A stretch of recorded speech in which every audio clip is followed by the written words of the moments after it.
Good morning, children.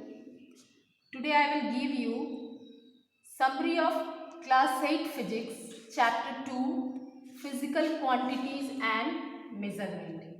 In our first video we have discussed some of the key points. Now let us discuss some other key points. Archimedes principle. What is Archimedes principle? If a solid is fully or partially immersed in a liquid, it experiences a force in upward direction. This force is called buoyant or upthrust.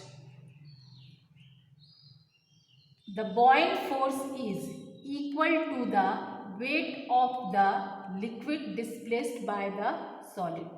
So, in Archimedes principle, a force applied in upward direction when object is fully or partially immersed in liquid. So, in this case, upward force is equal to weight of the liquid displaced. This is called Archimedes principle. In this condition, flotation of an object, floating and sinking or partial immersed. What are the conditions when object will sink, will float or will suspended remain in the liquid? First condition, if density of an object is greater than liquid or weight of an object is greater than upthrust, then object will sink. Example, iron nail sink in water.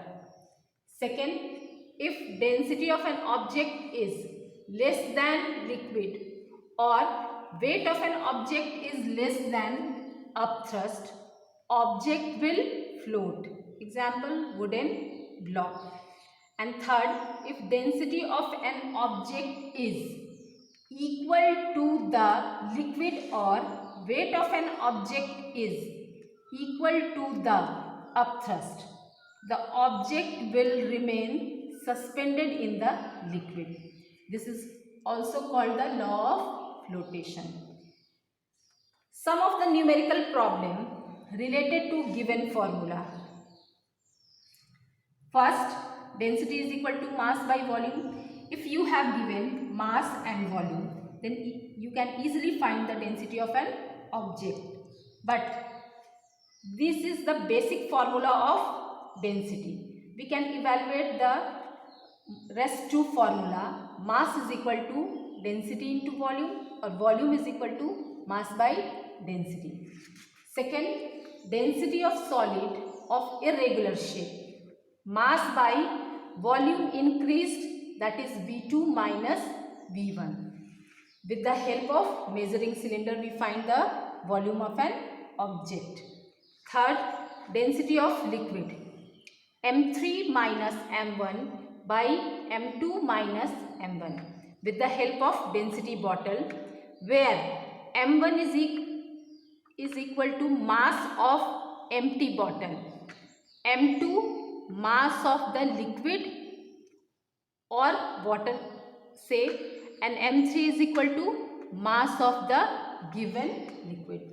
So these are the key points of chapter 2 summary. So read the book and learn question answer and do numericals in given book.